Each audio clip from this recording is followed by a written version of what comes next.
um prazer ter vocês aqui na nossa semana gloriosa da FIS Week.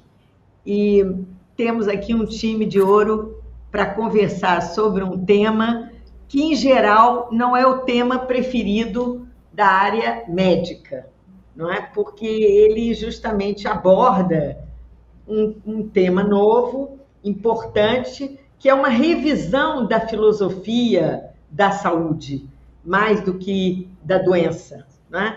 Então, é uma reflexão, uma reorientação de comportamentos, educacional mesmo, que vocês conhecem, porque são todos aqui trabalhadores da saúde, militantes dessa visão nova da alimentação saudável. Então, eu quero dar boas-vindas a vocês, dizer que é um prazer imenso ter a Aline, ter você conosco também, Henry e Mônica, para discutir esse tema. A primeira questão que eu queria levantar é que houve uma mudança cultural muito grande na nossa civilização. E essa mudança vem acontecendo aos poucos. Vocês se lembram que nos anos 60, os hippies começaram a promover alimentação natural, né? E todos achavam aquilo muito estranho, que as pessoas pudessem valorizar mais os produtos rústicos da natureza do que as embalagens e os produtos sofisticados que a indústria já nos oferecia naquela época. Mas aquilo era uma extravagância, era uma coisa diferente, original, né? E aos poucos, essas ideias foram crescendo e amadurecendo na sociedade. E hoje nós somos parte de um movimento social, um movimento de mudança de comportamento que exige também da área médica e clínica uma revisão dos seus métodos, dos seus procedimentos, para que a gente possa viver melhor. No primeiro dia da iniciativa FIS, aqui do nosso programa FIS Week, nós tivemos um belíssimo programa que tem muito a ver conosco, que é um programa que trata da longevidade, né? Como viver mais e melhor. E eu acho que nós aqui, de alguma maneira, vamos abordar esse tema. Primeiro, lembrando que o contato com a natureza é extremamente positivo para as pessoas, porque ele regenera as energias, não é? Ele, de certa maneira, combate o estresse, combate a depressão, não é? E dá às pessoas um sentimento de vida, de recuperação, não é? Por outro lado, os produtos naturais têm uma grande diversidade e, curiosamente, a nossa maneira de viver nos levou a comer coisas cada vez mais repetitivas, ter uma alimentação muito monótona, sempre comendo as mesmas coisas, e agora os médicos e as pesquisas começam a mostrar que essa alimentação, ela engorda e não nutre, não alimenta, na verdade, né? Então, olha o paradoxo, a gente fica comendo muito o que faz mal e deixando de comer aquilo que, de fato, nos alimenta e faz bem, né? Esse é um aspecto do nosso debate que eu queria abrir com vocês, mas, sobretudo, como vocês são pessoas da área médica, que tem, você, Henry, é médico, a Aline é nutricionista, Mônica, eu acho que é nutricionista também, né? Nós vamos Engenheira de alimentos. Hã? Engenheira de alimentos. Engenheira de alimentos. Então, vejam vocês, uma profissão nova que surgiu aí no pedaço e que é muito interessante. Nós vamos discutir isso com vocês agora. Então, eu passo a palavra primeiro para a Aline, que é do Hospital da Aeronáutica dos Afonsos, que trabalha com uma empresa que tem uma preocupação com a humanização, com o acolhimento, com a atenção integral, né? E com a fraternidade. Eu achei isso muito bonito, o tema do Hospital dos Afonsos. E eu queria, então, te dar a palavra. Vamos fazer tudo relativamente rápido para poder voltar várias vezes com perguntas e indagações para vocês. Aline, a palavra é sua. Boa tarde, professora Aspásia. Boa tarde a todos. Estou um pouco rouca, mas com certeza vai dar para ouvir bem. É um grande prazer participar do evento de hoje, abordando um tema tão importante mundialmente, né, que é sobre o meio ambiente e a promoção à saúde através de uma alimentação saudável. Sou nutricionista, né, trabalho no Hospital Militar, atendo em consultório, com algumas especializações em fitoterapia, nutrição clínica funcional, e também sou acupunturista. O tema proposto, ele é bem desafiador, pois nos faz muito refletir sobre esse tema, né? E de que forma a gente pode auxiliar, ajudar o ambiente, se alimentando também de uma forma saudável. Para isso, destaca-se muito a questão das políticas nacionais de saúde pública. Quais são as ações que o governo também faz em relação a esse tema?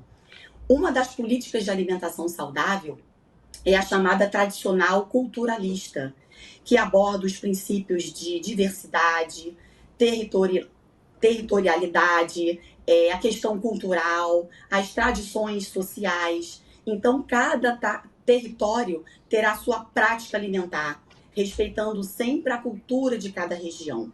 Uma outra ideia também da política nacional é a nutricional biologicista, né, cujo princípio é da melhor combinação dos nutrientes para suprir as necessidades biológicas, podendo repensar aí de que forma é possível aumentar a concentração de nutrientes num alimento. Temos também outras perspectivas em relação às políticas, né, de alimentação, e que tem esse objetivo de sempre melhorar. Um outro ponto importante que eu venho falar é a questão também da sustentabilidade, né, que é preciso falar de sistemas alimentares saudáveis. Pensando nessa questão, uma das ações seria, por exemplo, aumentar o consumo de fontes proteicas de origem vegetal, como ervilha, grão de bico, feijões, oleaginosas, e reduzir a fonte proteica de origem animal. Dessa forma, consegue-se contribuir para a redução do consumo de recursos do meio ambiente, com o menor consumo de energia e também de água. Alguns autores publicaram um tipo de dieta que tem como objetivo contribuir para a sustentabilidade, que é uma dieta chamada de dieta planetária, né? E essa dieta, ela consiste num prato cuja base seria os alimentos de origem vegetal. Quando falamos de uma alimentação saudável, não podemos deixar de abordar o Guia Alimentar para a População Brasileira, que foi criado em 2006, com algumas alterações ao longo desse ano. E esses guias alimentares, eles são reconhecidos a nível global como um instrumento potente de promoção de padrão alimentar, que são saudáveis e sustentáveis. Tem um estudo publicado da Lancet que aborda justamente o guia alimentar como um dos instrumentos mais importantes no combate à desnutrição, no combate à obesidade e também nas alterações climáticas. É importante lembrar que não adianta somente produzir esses guias, né, alimentares, mas também implementá-los. Senão ficamos somente com tudo ali no papel, na teoria, né, e a gente não consegue ter essa implementação. Então, estratégias para a população, para a implementação desses guias, ações de implementação de materiais educativos e também através de políticas. No Brasil, o Guia Alimentar foi instituído pelo SISVAN, que é o Sistema Nacional de Vigilância Alimentar e Nutricional. Temos o Guia Alimentar da População Brasileira, que é o mais antigo, e temos o guia mais recente, lançado no final do ano de 2019, destinado para crianças brasileiras menores de 2 anos de idade. O Guia da População Brasileira, ele aborda muitos pontos dentre eles o estímulo ao consumo de alimentos in natura, limitando os alimentos processados e evitando ao máximo os ultraprocessados, como biscoitos recheados, sorvetes ricos em gordura hidrogenada, os temperos instantâneos, balas, excesso de guloseimas, salgadinhos, né? Ou seja, esses alimentos ultraprocessados, eles têm uma concentração enorme de aditivos, de substâncias realmente que fazem muito mal à saúde, aumentando a inflamação e contribuindo para o aparecimento de doenças crônicas. O guia alimentar, ele aborda, né, vários pontos. Dentre os principais seria comer com regularidade, atenção, comer em ambientes apropriados e comer também em companhia. Ou seja, eles levam em consideração a questão social. Então, eles dividem os alimentos em in natura, minimamente processados, processados e ultraprocessados. Então, eles valorizam o consumo de alimentos in natura, que seria, por exemplo, uma fruta, o abacaxi, uma laranja, uma maçã, né? Minimamente processados seriam, por exemplo, um alimento que teria um mínimo de processamento, como, por exemplo, as farinhas, né? A fruta descascada. Então, temos aí o abacaxi in natura. E quando ele é cortado, empacotado, seria minimamente processados. Já os alimentos processados, eles são enriquecidos, por exemplo, de açúcar, de sal. Então, em relação ao abacaxi, um bom exemplo seria o abacaxi em calda, né, que deveria ter a sua redução, o consumo reduzido desses alimentos. E os ultraprocessados, com uma maior concentração de aditivos, de corantes. Então, pegando a história do abacaxi, seria, por exemplo, transformar esse abacaxi em suco de caixinha, em sucos em pó. Então, o que o guia alimentar nos orienta é justamente reduzir ao máximo o consumo desses alimentos. Muito obrigada. Guia alimentar... Eu acho que você deu um panorama muito amplo e muito objetivo, né, da nossa preocupação e da nossa agenda nova. E eu passaria a palavra agora ao Henry, porque Henry é médico, portanto, você atende a muita gente, a muitas pessoas, mas você tem uma coisa muito importante aqui para nós nesse debate, é que você é produtor, né? Você produz produtos naturais, né?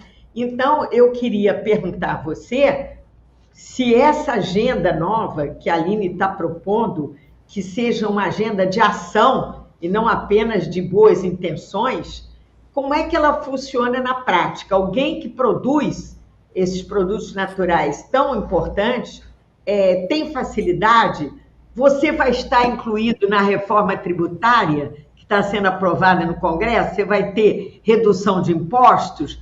Ou você é um sofredor que tem que produzir com dificuldade? Você não pode usar também muitos, digamos assim, agrotóxicos para proteger a sua produção? E como é que é a sua vida de produtor? Como é que você chega aos bem intencionados que querem consumir o seu produto? Boa tarde aos pares, Aline, Mônica, obrigado aí pelo convite. Acho que é uma participação interessante nesse painel. Que você falou aí, eu sou médico de formação, sou pneumologista, enfim, trabalho vendo pacientes em hospital e tenho uma produção orgânica. Na verdade, minha produção é 100% orgânica. Acho que isso tem, essa sua pergunta, ela tem tudo a ver com o que a Aline começou a falar sobre política, né? É muito difícil, vou tentar aqui sumarizar para a gente poder tratar de outros temas, outros tópicos dentro desse tema, mas tentar sumarizar essa questão de política. É muito difícil, assim, um indivíduo não troca o seu hábito alimentar porque foi ao nutricionista, a Aline está aí e sabe do que eu estou falando. O indivíduo não troca, você não muda o hábito alimentar de uma pessoa, de uma família, de uma cidade, de um país, simplesmente porque alguém disse que um determinado alimento é saudável. políticas estão aí exatamente para poder produzir esse tipo de alteração comportamental. Isso é da área da economia comportamental, behavior economics, né? Que tipo de incentivo faz com que você mude um hábito? Não é só o hábito alimentar, reatividade física, tudo aquilo que tem a ver com hábito. Isso está dentro da economia, está dentro das ciências sociais. Então, assim, a questão da alimentação e do orgânico dentro dos hábitos tem a ver com, por exemplo, quem compra. Essa pergunta que você fez. Quem é que compra? Quem é que se habilita a comprar? São pessoas que já passaram da etapa de mudança comportamental. Não é porque eles me conhecem, não é porque eles gostam de orgânico, é porque já passaram por uma etapa de mudança comportamental que fez com que esse gatilho acontecesse. Tem um estudo, eu na verdade tinha preparado aqui, eu não vou compartilhar não, mas eu só vou mencionar um estudo sobre política de saúde, que foi feito pelo CDC americano, pelo Centers for Disease Control and Prevention, né, que tenta exatamente tratar dessa ideia de vida saudável é política de saúde e não política individual. Eles fizeram um estudo para demonstrar que quando você cria um ambiente onde hábitos saudáveis ou produtos saudáveis estão disponíveis, estão mais acessíveis do que outros produtos, você tem a população experimenta uma redução dramática, por exemplo, em obesidade. Eles fizeram esse teste, fizeram esse estudo. Eles demonstraram o seguinte: em áreas onde você tem 6 ou mais restaurantes de fast food numa área de 1 quilômetro, num raio de 1 quilômetro, a partir da residência das pessoas, existe uma probabilidade 40% maior da pessoa ser obesa do que quando houver menos de 3 restaurantes de fast food nessa região.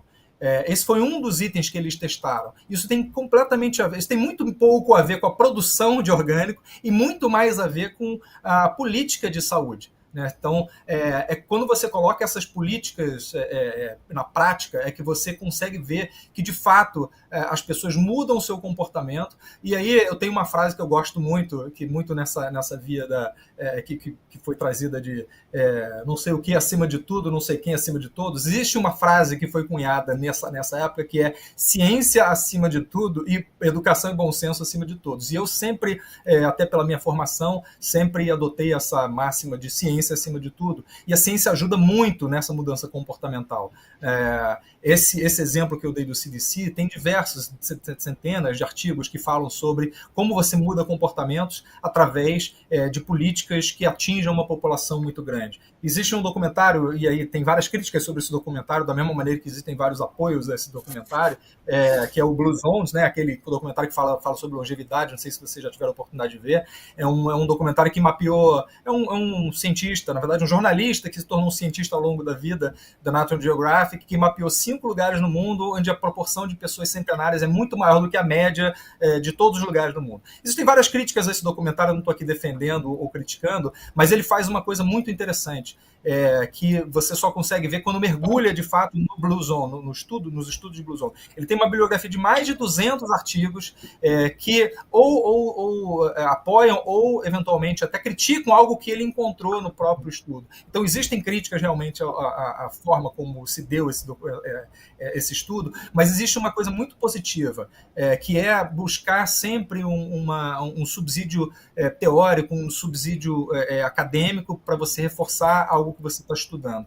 E eu acho que essa é uma tese que a gente tem que trazer muito para a nossa discussão. A alimentação saudável não é algo novo, não é algo antigo. Não é algo que tem 1000 anos, é alguma coisa muito nova. Eu ia até, nessa apresentação que eu formulei, aqui eu vou já encerrar a participação para a gente poder ir para para um próximo tópico, mas só para vocês, para ilustrar o que eu quero dizer com é uma coisa muito nova. Eu comecei a montar essa apresentação e eu tenho uma foto do presidente Roosevelt com o Churchill com o Stalin, numa conferência de Yalta, que foi em 1945, final da Segunda Guerra, em que eles se encontraram na Crimeia, né, em Yalta, numa região chamada Yalta, na Crimeia, na Rússia, na então União Soviética, para discutir como é que seria o andamento pós-guerra. Né? Então, eles já estavam discutindo isso. Por que eu ia começar com essa história? Porque foi, talvez, e esse ano 2023 é um ano marcante para a nossa discussão aqui, há 75 anos atrás, fundou-se o estudo que é considerado talvez o maior estudo epidemiológico sobre esse nosso tema, que não é só sobre alimentação saudável, ele nem começou como alimentação saudável, começou como estudo de saúde cardiovascular, que foi o estudo de Framingham. E por que eu comecei com falei dessa foto do Roosevelt? Porque foi a partir exatamente da saúde do Roosevelt que se chamou a atenção para o tão pouco que se sabia sobre doença cardiovascular nos Estados Unidos e no mundo. E Roosevelt, nessa conferência em 1945, ele já estava doente, ele era um hipertenso, ele era cardiopata, ele tinha insuficiência cardíaca, e ele era tratado por médicos americanos que não reconheciam naquilo ali um problema de saúde severo. Ele já era assim, ele já tinha essa doença há pelo menos 2 décadas, e o médico do Churchill, que estava lá nesse evento, né, cuidando do Churchill, o médico particular dele, olhou para o Roosevelt e falou: esse cara não está bem. E anotou no diário dele: olha, ele tem sinais e sintomas de alguém que tem uma doença cardiovascular já severa, avançada, e o médico do próprio Roosevelt não tinha reconhecido disso, nem a filha dele, e ele escreveu no diário assim: acho que ele não vai sobreviver esse ano, nos próximos 6 meses ele vai morrer. 2 meses depois o Roosevelt morreu nos Estados Unidos, e aí o Congresso americano, já muito impulsionado por essa necessidade de se investir em ciência e buscar o que estava acontecendo, designou uma verba para iniciar pelo NHS, lá pelo Instituto Americano de Saúde, o estudo sobre doenças cardiovasculares. Isso levou 2 a 3 anos, e em 1948 foi fundado um estudo numa cidade chamada Framingham, sobre doenças cardiovasculares. Esse é o maior estudo já realizado na história da humanidade, e é um daqueles estudos que nos dá orgulho de ser humano, né? Especialmente nesse momento que a gente está vivendo tanta coisa ruim e tem certa vergonha de ser humano. O estudo de Framingham, que tem muito a ver com o que a Aspásia falou, longevidade, tem a ver com o nosso tema, promoção de saúde para alimentação saudável. Você tá 2 coisas que... O estudo de Framingham começou em 1948 e até hoje está ativo. Começou com 5.209 pessoas lá, que foram voluntários nessa cidade, e foram acompanhadas por décadas. Tem 75 anos esse estudo, até hoje ele é ativo, está comemorando esse ano 75 anos. De milhares e milhares de estudos que foram decorrentes desse pontapé inicial. Eu separei 2 que são importantes para essa nossa discussão aqui, que falam sobre o impacto dos hábitos de vida na longevidade, na mortalidade, e como é que se dá também, uma coisa que é muito estudada a partir desses estudos de Framingham, como é que o impacto de uma pessoa na outra afeta a sua própria saúde, os seus hábitos alimentares. Então, eu não vou aqui exibir o estudo agora, talvez mais para frente um pouquinho eu possa mostrar o resultado desses estudos, mas eu chamo a atenção por uma coisa muito específica. Hábitos individuais sofrem um certo impacto da alimentação, mas a alimentação é apenas um fragmento daquilo que afeta a nossa longevidade, afeta a nossa vida. Existem diversas coisas, isso é multifatorial, existem diversas áreas da nossa vida, comportamentais, que afetam na maneira como a gente se alimenta, na maneira como a gente vive, nos anos que a gente vai viver. E esses estudos de Framingham mostram exatamente isso. Mostram, por exemplo, que pessoas que têm amigos que ao longo da vida vão se tornando obesos, tem uma probabilidade de 120% maior de chance de se tornarem obesos também. Então, uma coisa que não tem nada a ver com hábito alimentar. A gente não está falando de hábito alimentar, a gente está falando de companhia, de pessoas com quem você convive. Então, eu tento abrir aqui a discussão para aspectos que vão muito além da produção de orgânico ou da alimentação saudável, e sim de algo que tem a ver com o comportamento, a situação social de cada pessoa, e essas coisas que às vezes passam ao largo da nossa percepção que de fato vão determinar se a alimentação é saudável, se o hábito de vida é saudável, se o ambiente em que a pessoa vive de fato proporciona esse tipo de... Então, o que vocês estão trazendo aqui para o debate é riquíssimo, né? Porque nós estamos saindo desse encapsulamento da área médica, né? Como se ela pudesse viver apenas de si mesma, né? E, sobretudo, de curar a doença. E nós passamos a encarar, como a Aline mostrou muito bem, em primeiro lugar, os fatores culturais, né, que podem interferir nessa alimentação, e nós temos uma diversidade enorme de modelos culturais alimentares, né? O chinês, o indiano. Eu estive na China durante um mês, em banquetes que sucediam todas as noites, e eu tinha certeza que no final do mês eu ia estar mais gorda, E quando terminou o período e eu pulei para um Hong Kong e subi numa balança, eu tinha emagrecido 1 quilo, né? Uma coisa extraordinária da cozinha chinesa. E a indiana é diferente. Você mostrou muito bem, Henry, que nesses estudos dos 5 lugares, que eu de vez em quando sei que é lá no Himalaia ou na Sicília, a Sicília ingere muito, mas muito azeite, né? A gente sempre achou que o azeite fazia mal, agora já sabemos que o azeite é bom, né? Lá no Himalaia, eles se alimentam de gordura animal até os 100 anos de idade, e aquilo parece que faz bem. Então, há uma dúvida muito grande sobre o que nós devemos ingerir e o que nós não devemos ingerir, né? Então, nós vamos continuar. Na próxima rodada, eu vou pedir a vocês esses esclarecimentos. E queria passar agora a palavra para a Mônica, encantada com a ideia de que você faz engenharia alimentar. E a pergunta que eu vou fazer a você é o seguinte: existe, de um lado, o alimento processado, industrial e nocivo.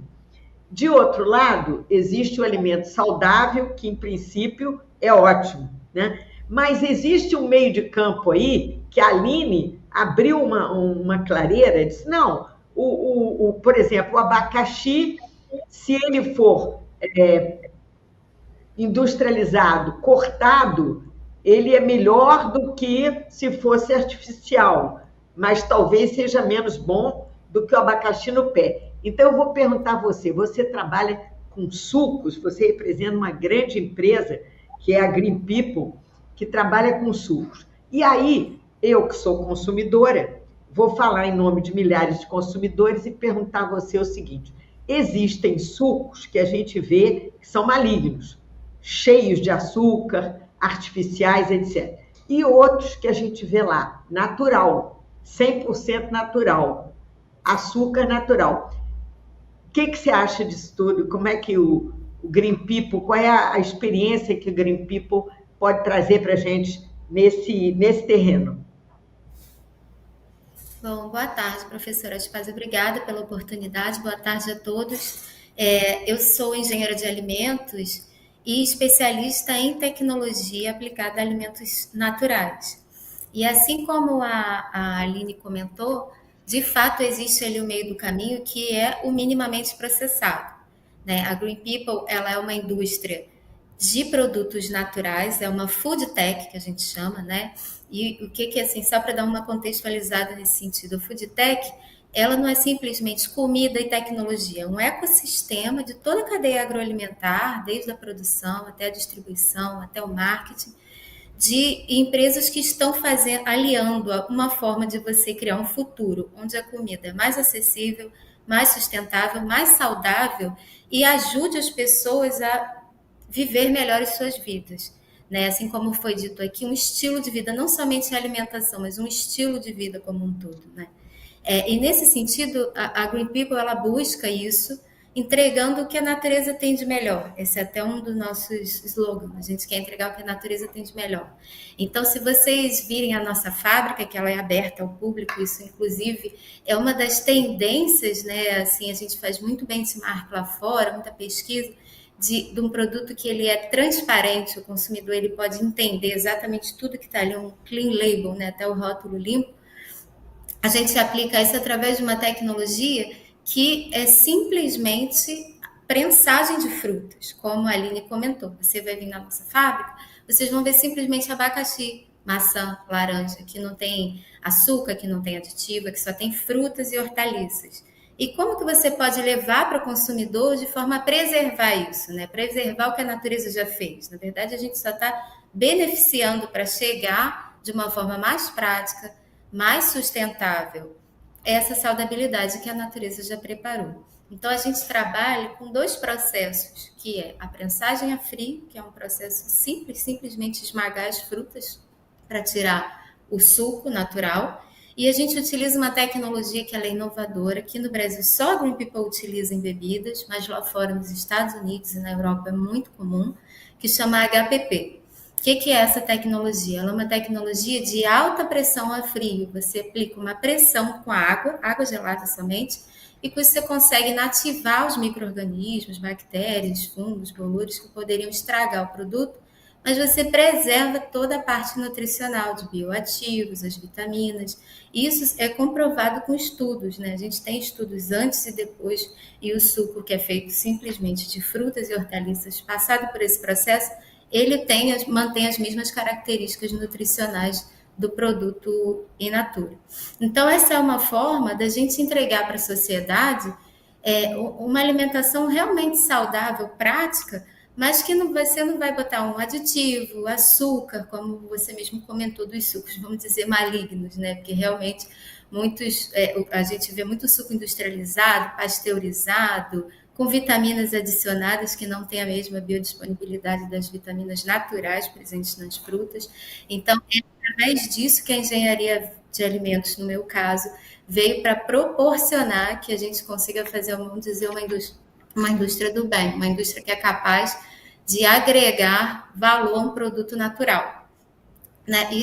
Lá fora, isso é muito explorado já. Aqui no Brasil, infelizmente, como vocês comentaram, as políticas nem sempre são favoráveis para quem quer de fato fazer ali um produto saudável, um produto natural, um produto que vá trazer, porque existem grandes empresas, né, que a gente não precisa citar, mas que trazem produtos que eles não vão fazer nenhum benefício para quem consome. Pelo contrário, eles vão dar essa tendência à obesidade. Então, aqui a gente tem poucos investimentos e poucos benefícios para quem quer atuar nesse ramo, né? Mas lá fora isso já é muito disseminado, assim, compartilhando com vocês uma experiência. Recentemente eu estive na Califórnia numa feira, na maior feira de produtos naturais, que é a Expo West, e assim, dentro de um pequeno pedaço da Califórnia, eu encontrei 10 marcas de sucos como a da Green People, vamos dizer assim, em poucos bairros. Né? Aqui no Brasil a gente só tem uma. Então, mostra a discrepância que a gente está em relação ao mundo frente a essas tecnologias que podem agregar e trazer mais saudabilidade para a alimentação do dia a dia. Né? Então, empresas com, não só a Green People, mas outras empresas do Brasil que enfrentam esses desafios de querer um produto mais simples, com menos ingredientes, sem adição de açúcares, um produto mais natural, há um desafio grande de o consumidor entender até a diferença de um produto para o outro, porque muita coisa na própria rotulagem confunde, né? Então, mas dentro desse sentido, pode falar. Pensando nisso, né, você está abrindo aqui uma clareira, porque no fundo estamos todos de acordo, né? A Aline, Reni e você sublinharam muito bem que o problema da alimentação saudável é estilo de vida, né? Não é apenas alimentação. Há um pacote cultural, uma grande mudança de comportamento que tem que ser harmoniosa, né? Que vem junto. E, na verdade, a conversão não é religiosa, mas a conversão cultural, ela exige esse ajuste, esse reajuste. Você começa a ver que não é só o que você come, é você ficar parado olhando para a televisão sem fazer um exercício, sem se movimentar, não é? Que adotar uma série de comportamentos que, na verdade, induzem a outros malefícios, né? Que acabam refletindo na qualidade da saúde de cada um. Vocês lembraram aqui, eu acho que foi você, Reni, que essa coisa da contaminação das pessoas, isso é pura sociologia, né? E em outras áreas, como da comunicação, do comportamento, até da escolha de um aparelho de televisão, os americanos, nesse mesmo momento, estudiosos americanos mostraram que você não compra televisão porque você vê anúncio só no jornal ou na televisão. Você compra um aparelho porque o seu vizinho disse que aquilo é bom, né? E foi o que você repetiu aqui. Muitas vezes o mau comportamento ele decorre de uma imitação de alguém que está próximo a você, né? Tem um Então, estudo, Aspaz, interessante, você falando, tem um estudo, deixa eu falar de um estudo que tem exato para não perder essa oportunidade. Tem um estudo feito na Dinamarca com 2.872 pares de irmãos gêmeos. Olha isso. 2.872. Começou com pessoas que nasceram de 1870 a 1900. Esse estudo durou a vida inteira deles. É um estudo também gigantesco. Sabe o que esse estudo achou? Ele achou o seguinte: em torno de 20% da longevidade tem a ver com a genética, com a hereditariedade. 80% não tem nada a ver com genética. 80% é exatamente o que você estava falando. Esse estudo é um estudo famoso, é um estudo gigante, 2.000, quase 3.000 pessoas, quase 3.000 pares de irmãos gêmeos do mesmo sexo, que, enfim, tem todo um rigor para a pessoa ter entrado nesse estudo. Foram acompanhados por décadas. Gêmeos univitelinos, não é isso? São gêmeos univitelinos. Está descrito no estudo, né? Não é qualquer gêmeo. Tem que ser gêmeo, homozigótico, univitelino, tem todo um padrão ali, um rigor técnico. E acompanharam essas pessoas a vida inteira. Um critério teria que ser gêmeos univitelinos que viveram no mínimo 15 anos. E 95% viveu muito mais do que isso. E aí, a conclusão é muito interessante, porque a gente acha que não, é genética, né? Eu tenho uma genética que eu vou engordar, eu tenho uma genética de atividade física, eu tenho uma genética para colesterol. É claro que tem, eu como médico não posso negar que isso exista, de fato existe. Mas isso é 20%, na verdade foi 23% o número que eles encontraram. Ou seja, 77% não tem nada a ver com isso. 77% é hábito de vida, é ambiente, é multifatorial. São coisas que não são... Eu vou fazer uma provocação aqui para vocês, que é o seguinte: vocês estão dizendo duas coisas essenciais. Uma, que é estilo de vida que tem que mudar, né? A outra, importantíssima, é que nós temos que ter uma política que seja exercida, aplicada, né? E aí eu vou perguntar a vocês: o diabo mora justamente nos detalhes, porque uma criança que vai para o colégio e na hora da merenda, né, do lanche, ela tem uma oferta diabólica de produtos altamente condenáveis, né, como coxinha de galinha e coisas que não têm nada a ver com a saúde, o que ela faz? Eu já fiz essa experiência comigo mesma nos aeroportos, que eu passo muitas horas da minha vida em aeroportos, né? De tudo que é lugar do mundo, de Singapura, de Barcelona, sei lá. E eu percebi que não há um alimento que não seja tóxico nesses lugares. Doces,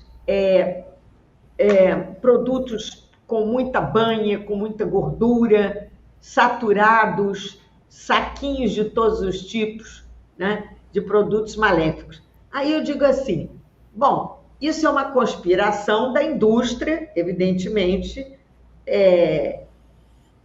prejudicial, industrial. O que a gente teria que fazer? Teria que ter leis restritivas, teria que obrigá-las. Agora, por exemplo, na reforma tributária brasileira, apareceu uma coisa interessante, que é o imposto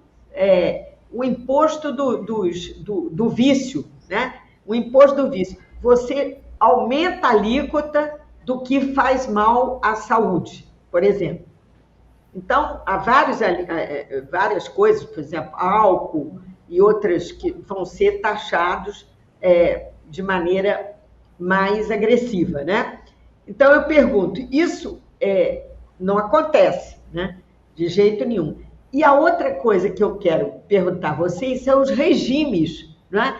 Porque muitas pessoas preferem achar que vai haver um regime milagroso, e existem trilhões, zilhões de regimes estranhos, do que comer menos e melhor. Então, como é que vocês veem isso? Primeiro, quais as medidas que poderiam ser tomadas para fazer o que vocês dizem que deve ser feito, que é uma política de realmente melhoria da qualidade coletiva da alimentação.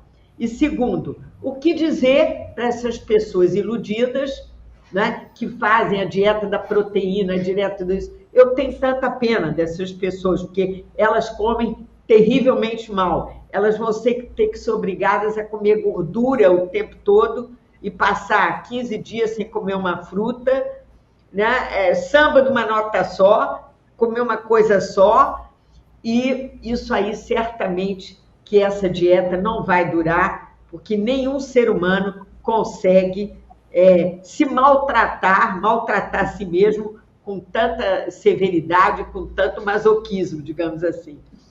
Então, Aline, o que você acha? Professora, eu vou responder na minha prática clínica.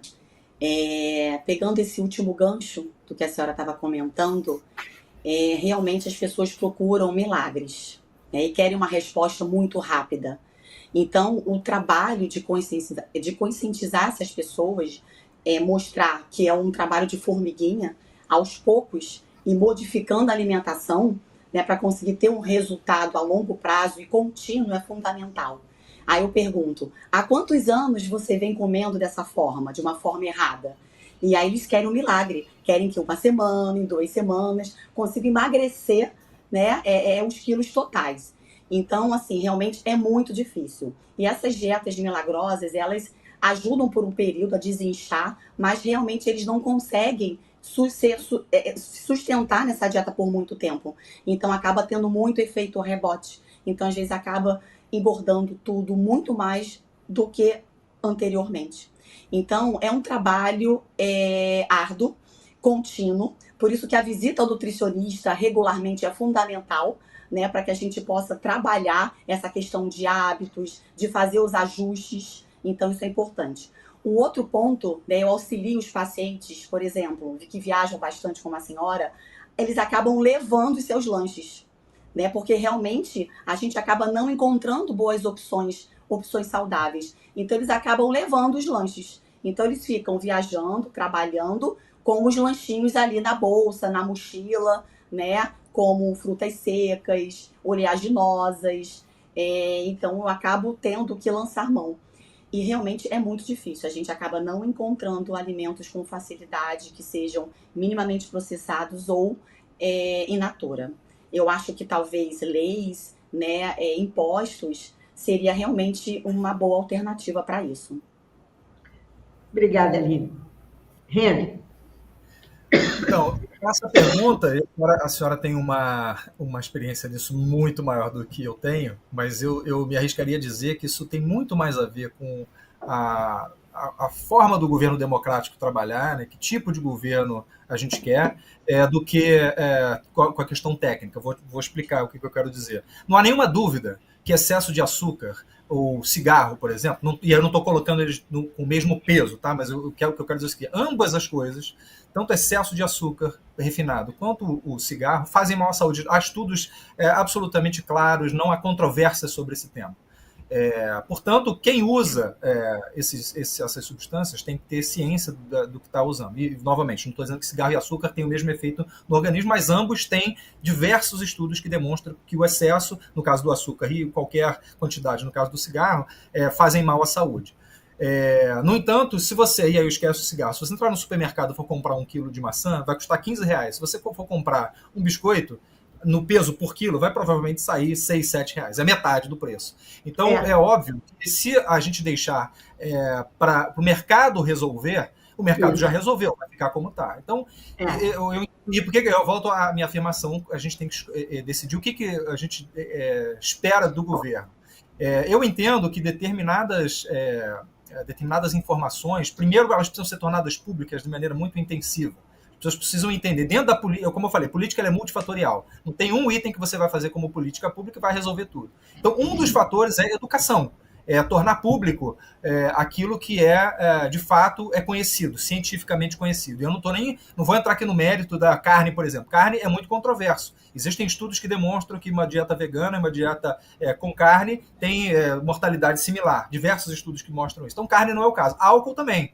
Existem vários estudos, inclusive esse do Blue Zone, mostra que consumo de álcool 1 vez por dia, em doses moderadas e baixas têm a ver com longevidade. Então, álcool é controverso. Agora, existem outras coisas que não há nenhuma controvérsia. Alimento ultraprocessado já é plenamente estudado, já se demonstrou, desde Framingham se sabe isso, desde o início dos processos de Framingham, lá dos estudos de Framingham. Então, eu acho que o primeiro passo é educação massiva. A gente precisa demonstrar que há conhecimento suficiente que apontam que determinados alimentos fazem mal à saúde. Uma segunda etapa, e eu concordo que essa é difícil, mas eu acho que essa tem muito a ver com o governo que a gente quer, num governo democrático, faz parte, no meu entendimento, do governo educar e restringir determinadas... restringir não no sentido de eliminá-las do mercado, mas deixar claro, através de medidas um pouco mais enérgicas, por exemplo, aumento de impostos para determinado tipo de alimento, que demonstra que, ok, o alimento é disponível, porém, em decorrência de tudo que ele causa, o imposto vai ser maior. E eu vou além, e também já existem diversos estudos brasileiros que demonstram isso.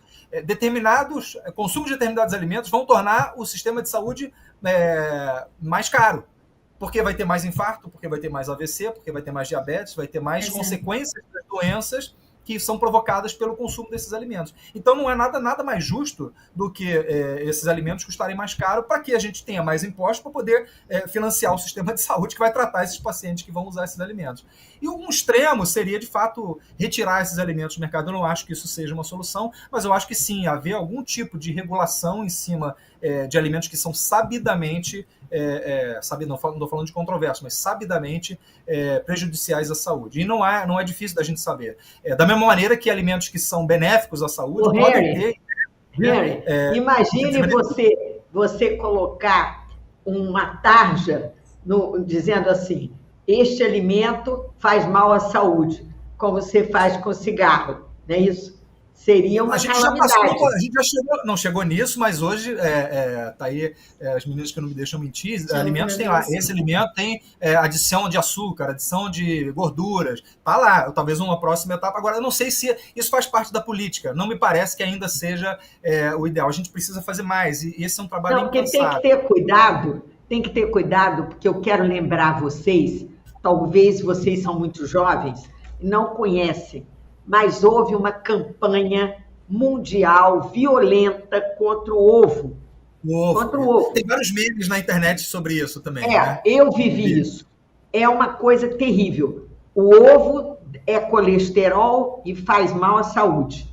Então, o Luiz Fernando Veríssimo, que é um grande escritor brasileiro, cronista, festejado, etc., um belo dia, uns 10 anos atrás, o ovo foi liberado. Descobriram que o ovo é a melhor coisa do mundo, é o alimento perfeito e tudo mais.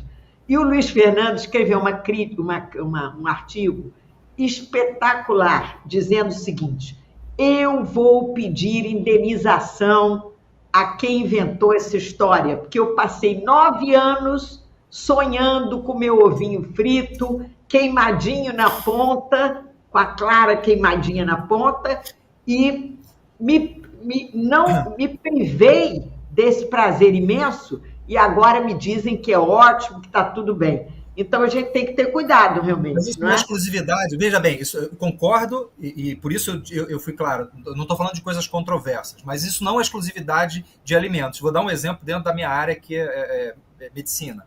Diversas drogas que são lançadas, medicamentos são lançados, sem ainda ter uma comprovação plena, e todo mundo quer usar. Não estou falando de medicamento moderno. Alguns anos atrás existia um medicamento usado em terapia intensiva, que era uma febre. Todo mundo queria usar, plano de saúde não pagava, e aí ficava uma briga, e tinha liminares. Gastou-se mais de 200 milhões de reais com esse medicamento, de milhões de dólares com esse medicamento no Brasil. 2, 3 anos depois se demonstrou que ele era completamente inefetivo. Então, mas assim escuta, como... E esse alimento, esse produto agora que inibe o apetite. O Ozempic. Então. O Ozempic, que todo mundo está dizendo que provoca as piores doenças. Primeira frase que eu falei na minha fala foi: ciência acima de tudo. Até para a gente reconhecer limitações da ciência. Existem situações em que a gente não vai conseguir fazer essa restrição. Ovo talvez é um exemplo mais tardio. Existem alimentos que hoje a gente estuda e que a gente não tem certeza, né? Eu estou aqui extrapolando aqui para a área das meninas, mas assim, e vocês podem falar melhor sobre isso. Existem alimentos que ainda são controversos. Existem circunstâncias que não há nenhuma controvérsia adicional. Ninguém precisa mais estudar. Então, eu estou falando para esses especificamente. A gente precisa fazer com que uma mãe que entra no supermercado, além de todo o incentivo, ou um pai que entra no supermercado, ou uma criança que entra no supermercado, além de todo o incentivo externo que a gente tem que dar, é preciso um incentivo financeiro. É preciso de um incentivo financeiro para comprar uma maçã em vez de um pacote de biscoito. E a gente, enquanto sociedade, precisa discutir isso para que seja de fato efetivado. Fala aí. Isso, Mônica. Os sucos, né? Você mostrou muito bem que o suco que vocês produzem na Green People é um suco muito mais cuidadoso e muito mais saudável, né? Mas sempre existe aquela dúvida. Todo mundo diz, olha, vale mais chupar uma laranja do que tomar o suco da laranja, que é mais doce, tem mais açúcar, evidentemente, e menos fibra, né? Como é que você responderia isso? Muito suco, pouco suco? Como é que a engenharia alimentar pode ajudar nesse sentido? Bom, como o Henry falou, que a ciência comprova, a gente não tem como questionar. De fato, sempre vai ser melhor você consumir uma fruta, mas a gente precisa de ter alternativas saudáveis que a gente possa oferecer, por exemplo, inclusive para as nossas crianças. Eu tenho um filhinho de 3 anos e ele está sempre tomando o suquinho aqui de laranja, cenoura e beterraba, um suco de couve. Então, o que a gente faz a gente procura fazer dentro dos nossos blends uma mistura o mais saudável possível, que tenha hortaliça, que tenha, em alguns casos a gente coloca chia, linhaça junto com as frutas, e você cria uma alternativa saudável de que quando você vai, por exemplo, no mercado, como você mesmo comentou no lanche das crianças, você tem condição de oferecer um suco que ele vai ser rico nutricionalmente. Ele não tem ali só açúcar, conservante, acidulante, né? Então, essa é a ideia da Green People, é trazer uma oferta, uma alternativa saudável. Agora, pegando um gancho no que vocês comentaram, que o Henry falou muito bem sobre a política, eu acho que há uma necessidade da gente se unir como interessados na alimentação saudável. Hoje há um grupo de indústrias que chama Iniciativa da Indústria Saudável, que a gente fez um pleito, a Green People é um dos pioneiros a fazer isso, e levamos para Brasília, justamente solicitando a criação de uma categoria de saudáveis, para que as pessoas possam, para que você possa simplificar, as pessoas entenderem, não, isso aqui, ele pode ser de fato classificado como saudável, porque ele tem esses benefícios, ele mantém os nutrientes, enquanto que esse aqui é alto em açúcar, ele tem aditivos artificiais. Então, é um grupo que tem nutricionistas, que tem médicos, inclusive quando fomos lá, vários, eu não vou citar nome, mas vários deputados até ficaram interessados, e a grande maioria eram médicos, porque queria criar uma frente parlamentar da indústria de saudáveis. Então, eu acho que isso é um movimento discreto, que partiu inicialmente da Firjan, no Rio de Janeiro, mas que já tem indústrias de todo o Brasil, e eu acho que a tendência é justamente a política nos ajudar nesse sentido, de ser justo, de ser simplesmente claro, transparente, para que o consumidor que vá lá, ele possa ter a opção de entender que ele está fazendo uma escolha mais ou menos saudável quando vai comprar o produto. Aspar, você falou uma coisa que me lembrou aqui do ovo, só para lembrar aqui, para as pessoas até procurarem, quem nos assistir mais para frente, procurar isso. Mês passado, foi o leite, era o da vez. Mês passado teve uma publicação da Sociedade Brasileira de Pediatria, junto com a Associação Brasileira de Produtores de Leite, para desmentir uma série de mitos que existiam sobre o leite. Leite faz mal, o homem é o único mamífero que toma leite depois que desmama e tal. E fizeram, faz parte da política. Eu acho que foi um movimento interessante, porque foi um movimento substanciado por uma sociedade brasileira médica, né, de pediatras. Nesse caso, tiveram 2 sociedades brasileiras que participaram, uma delas foi da de pediatria, exatamente para tentar trazer artigos científicos que mostram que não há, que desfazer os mitos. Então, eu acho que isso também é mais um pilarzinho ali dentro desse aspecto multifatorial que tem a ver com essas políticas. Não há, como eu falei, uma política. Eu acho que existem centenas de políticas que precisam ser associadas. Uma delas é essa que a Mônica falou, mas eu acho que tem diversas. A gente pode ficar aqui falando a tarde inteira sobre isso. Bom, eu vou querer manter um contato com vocês. Eu vou propor a FISWeek para manter esse grupo unido, que foi um belíssimo debate. E como nós estamos agora chegando ao fim, não é isso?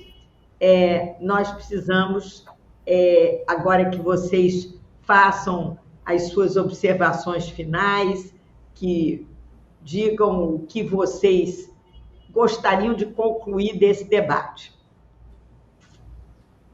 Aline. Bom, finalizando o debate, a gente também tem que lembrar a questão da mídia, né? Que a gente não comentou muito aqui, mas a mídia acaba influenciando muito essas nossas crianças, com influências de um impacto que pode ser negativo nessa questão de escolha dos alimentos também. Então, é algo que eu alerto também sempre às mães. E promover cada vez mais uma saúde mais saudável através de uma boa alimentação, dando preferência aos alimentos mais in naturas, minimamente processados, levando em consideração também a questão do estilo de vida, que a gente não é só o que a gente come, mas é o que a gente come, o que a gente digere, o que a gente absorve, o que a gente pensa, né? Então, acho que a gente tem que ver o ser humano como um todo, entre corpo, mente e espírito. Então, como a gente está falando da questão de alimentação saudável, sobre estilo de vida, então é algo que a gente tem que pontuar também. E além, somente, não só alimentação, mas além disso. Você faz acupuntura, não é isso? Sim. Então você não está na linha que condena a acupuntura como uma farsa. Não. Eu estudei já tem alguns anos e vejo resultados maravilhosos com a questão da acupuntura, não só na questão de dores, que eu me especializei na parte energética, né? A parte de ansiedade, com melhora do sono. Então, os resultados são maravilhosos na prática. Muito obrigada, Aline. Vamos a você, Henry.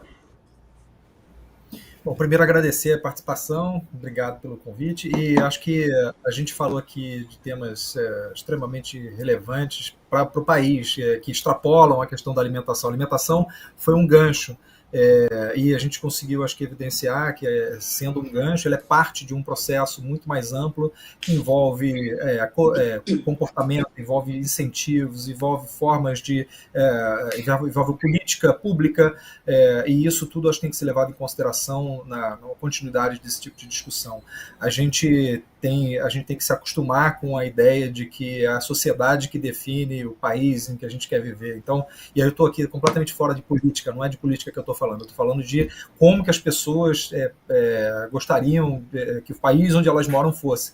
E isso não será diferente. Você não está falando de política, você está falando de policy. Isso, não estou falando de política partidária, estou falando de política na sua origem, né? Como até o policy, é o que os americanos ingleses chamam policy. Isso, aquele livro fala política para não ser idiota, e ele explica o que quer dizer isso, sem ser ofensivo. Na verdade, política como mecanismo de convívio social. Eu estou falando disso mesmo, né? Então, eu acho que a discussão aqui é exatamente sobre isso. Tanto que o tema é meio ambiente e promoção de saúde através de alimentação saudável. Então, acho que a gente conseguiu atingir isso no tempo exíguo que nos foi reservado, e acho que essa é uma discussão que precisa continuar. Concordo contigo. Eu acho que você colocou muito bem, e a Aline já abriu o debate falando sobre isso. A sustentabilidade é o novo paradigma da nossa civilização. E a sustentabilidade, ela leva em conta o meio ambiente no sentido pleno. Eu diria até não é meio, é o ambiente inteiro, né? Que é o modo de vida, que são as relações sociais e a relação com a natureza. Eu acho que isso é fundamental, que o ser humano se aproxime de novo de uma coisa que é tão essencial e que ele abandonou, né? Porque nós ficamos tão envolvidos com a produtividade, com a indústria, com os elementos e as coisas que a gente artificialmente foi inventando, né? Que perdemos completamente a noção de que nós somos 70% água, preciso falar aqui, os alimentos fundamentais, o leite materno, a água, não é isso? Que são coisas constitutivas da nossa vida e do que nos cerca, não é isso? Quer dizer, como é que nós vamos conseguir viver com alimentos naturais se nós estivermos desmatando as florestas, usando mal o solo, não é? Quer dizer, essa relação da natureza e do meio ambiente com as nossas práticas culturais, com as nossas políticas, é algo que a gente tem que levar em conta aqui. Eu passo agora, Mônica, para você rapidamente, que a gente já está no nosso tempo final. Bom, agradecer também a oportunidade. Eu acho que essa discussão ela é riquíssima e ela não tem que acabar, ela tem que ter vários outros fóruns mesmo, porque a gente tem que falar de alimentação saudável, que é isso que vai destinar aí como a nossa sociedade vai seguir, né? E assim, dizer que a gente precisa saber a origem do que a gente consome, a gente precisa olhar como um olhar de sustentabilidade mesmo, para a gente entender se aquele produto, qual é a destinação que faz, os valores dos processos sustentáveis como um todo, a origem, se aquilo ali é fruta de verdade, se é hortaliça de verdade, para que a gente possa estar comendo realmente o que a natureza já nos dá, né? A gente olhar como que a gente pode ingerir, como que a gente pode ter uma vida mais saudável com um alimento mais natural possível, né? Que é o que Muito vai obrigada, permitir Mônica. até uma redução em remédios e etc. Exatamente, eu acho que essa é a mensagem final que a gente deixa, vocês que são corporativos, que trabalham em empresas, há um enorme trabalho a ser feito dentro das empresas, não é? Catequizando, transformando as pessoas e as suas práticas. E nós temos que mostrar às empresas, se é que elas já não aprenderam isso, que é muito bom para o sistema de saúde, para todas as modalidades, né, da indústria médica, que uma alimentação saudável dê melhores condições de vida às pessoas e que evitem os gastos excessivos que nós seremos obrigados a sobrecarregar as empresas, né, aos planos de saúde, etc., se nós não tivermos uma vida mais saudável, mais natural. Então, eu agradeço muitíssimo a vocês. Encerramos aqui esse debate e, numa próxima oportunidade, queremos ter vocês de volta para debater conosco e sempre atualizar essa agenda, que é uma agenda muito dinâmica e muito importante para o Brasil. Obrigada. Obrigada. Obrigada. Obrigada.